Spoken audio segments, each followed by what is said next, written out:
Don't give it to your friends. Give it to the person that is not afraid to critique you.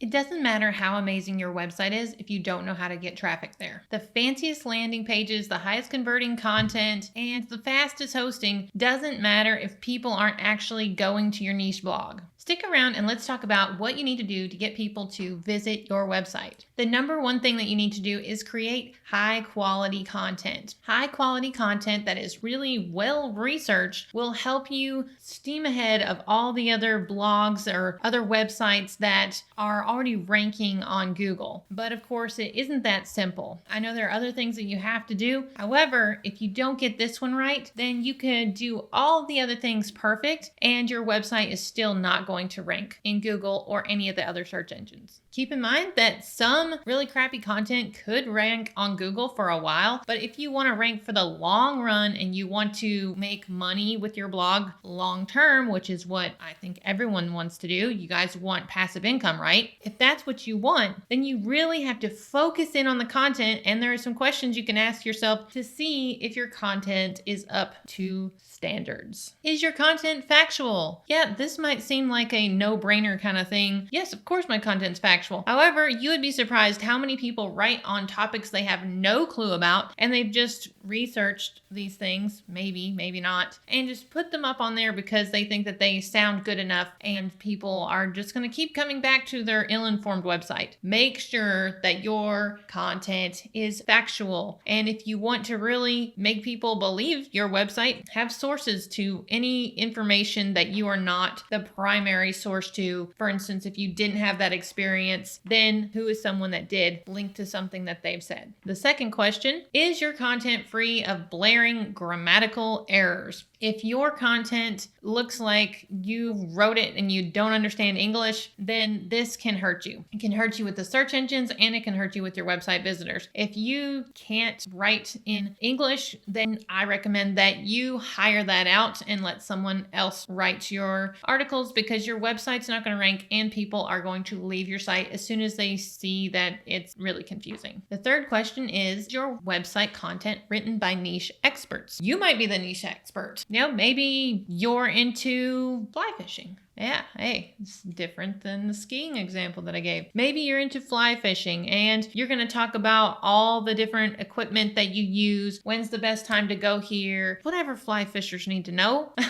I have gone fly fishing one time and it was freezing in the Carolinas and I never did it again, but it was a good experience. Anyway, I am not a niche expert in that. If I had a fly fishing website, I would hire someone, and that's a good way to get well-researched and high quality content. The fourth thing you can ask yourself to see if your content is high quality is, do people tell you that your information helped them? If you aren't getting any comments saying, hey, this is a really great blog post, it helped me do XYZ, or at least someone engaging in it, then it may not be the best content. If you don't have people going to your website, you can actually give your link to someone that you know and ask them to read it and say, hey, is this helpful? And don't give it to your friends that are yes men or women. Give it to the person that is not afraid to critique you and tell you all the things that you might not want to hear. Number 5, the fifth question that you can ask yourself, is my content free of unnecessary information? This is also known as fluff. If you put a bunch of information in there that is irrelevant just to pad the word count, it's not going to help you long-term in Google's rankings or any other search engines. It's just going to annoy the reader, because I know that I have dealt with this plenty of times. So if you can answer the question and give the information that people need in 500, 700, 1,000 words, then do so. Don't try to make it a 2,000, 3,000, 5,000 word article just because you think that's going to help you rank in the search engine. So those were the 5 questions within point number 1. Now we're going to go on to point number 2. Point number 2, what you should do to get more traffic to your blog, to your website, is to build a brand on social media. Building a brand on social media might not be something that you've necessarily wanted to do. Most of us want to just write our blog content or pay someone to write our blog content and see Google happily shoot our rankings to the sky, and then we wouldn't have to worry about it anymore, right?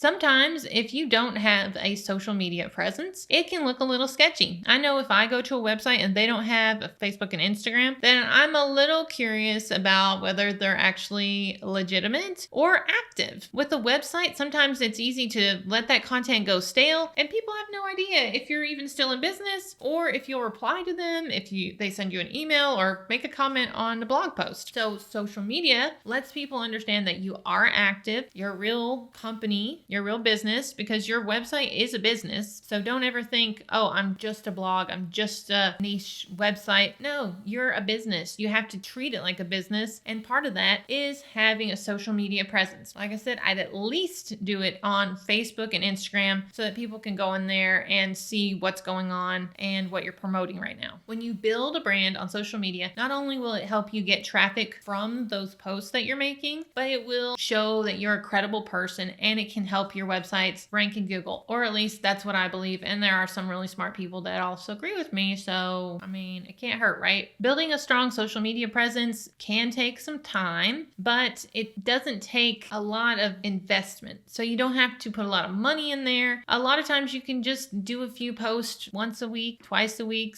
once a day, whatever it is that you can commit to it. And it can really give you a good return on investment. Having a strong social media presence can help any business. So don't think that your niche is exempt to this. It can definitely help you. Now, speaking of a strong social media presence, if you like this video, please give it a tap, a like, set off the confetti on your phones, and that will let YouTube know that you like this content.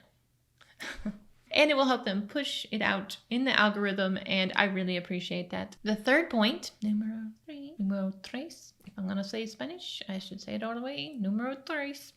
Number 3 is to get people to talk about you. Most people would have called number 3 link building, but I like to say get people to talk about you because I don't necessarily care so much about all the links as getting people to talk about you. Whether you go on a podcast, whether you do a guest post, whether someone features you in a large publication article, whatever it is, the more people talk about you, the better it is. You want people to type in your website directly into the search engines. That shows Google and anybody else that might be peeking in your analytics. I don't know who's looking in there. That your website is a popular place for people to go. So the more people type it in, that's good. You can put it on, I don't know, does anybody use business cards anymore?